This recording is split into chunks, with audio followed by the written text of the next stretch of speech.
Okay, this is how that works. You see down there that little piece of pipe, copper pipe, 1/2-inch tubing sticking through the wall? Well, we are going to attach that to this. This is the shut-off valve. This end goes toward that pipe. This little connector slides over the pipe. We flare the end of the pipe with a flaring tool, and then it bolts onto here with the pipe running out through that wall. The flaring tool is sitting right here, and I am about to operate the flaring tool to. And one of the things I have to remember to do, I absolutely without fail every time, is to put this little piece over the pipe before I flare it. And I can't tell you how many times I have flared that pipe and realized I forgot to slide that piece on there. And the way the flaring tool works is like this. This little thing makes the flare, and this part fits over the end of that pipe. And you use the 1/2-inch section, which is this one, to go over that end of the pipe, and one end of this is flared and the other end is not. So the side that is not flared is the side that goes in.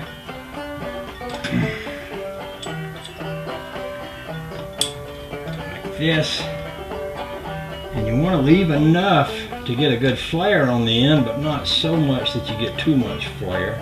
There's a little bit of artwork to getting the right amount of flare on the end. The good thing about it is, if you get it wrong, you can always cut it off, do it again until you get it right.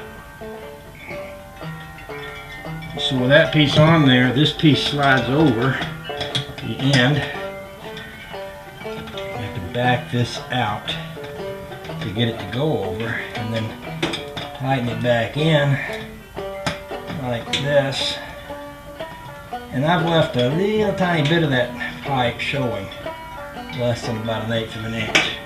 I'm going to snug up both sides of this, and I'm going to turn this flare like this. What it will do, if this ain't snug enough, it'll just push that pipe in. You don't want it to push the pipe in. You want it to flare the end of the pipe.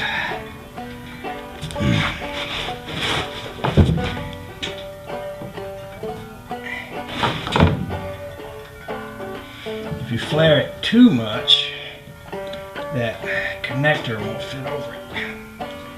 So it's kind of a trick to flare it the right amount. That's really the only trick there is to this, I guess. Let's see if we achieved that.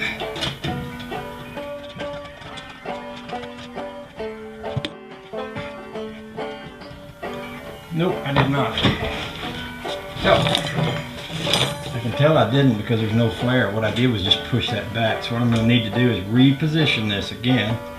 I'm going to need to get a tighter, snug that on there tighter, which means I probably need to go get me a little wrench to slip over the ends of these things to get them good and snuggy.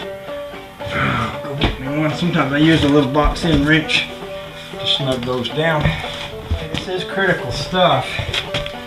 If you don't do this correctly and you get a gas leak, you can blow your house up. A good example is right across the street where the house blew up last winter, I believe it was. Maybe it was last summer, but you can blow up a house if you don't have a good tight connection on the gas line.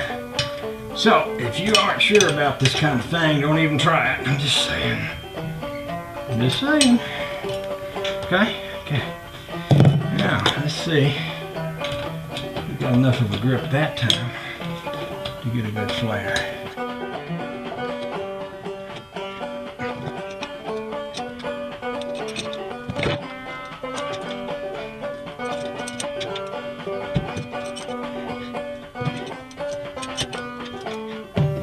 this doesn't work this time, I'm gonna go look for my other flairing tool. I'm pretty sure I had another one. If this one's not holding it firmly enough, I might have to go locate it.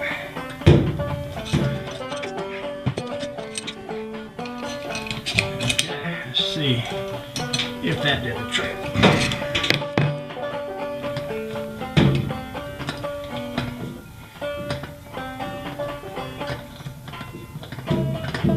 I don't believe it did. I believe it pushed it in again, which is saying I might need another flairing tool. I'm pretty sure I got another one. I'm pretty sure I got several, but this one here doesn't seem to be doing the trick. It's not holding that thing from sliding in. So I have to figure out where my other one is at. It may be out in the see how that didn't flare, it just pushed it in. Okay, I want to search. See if I can find my other tool.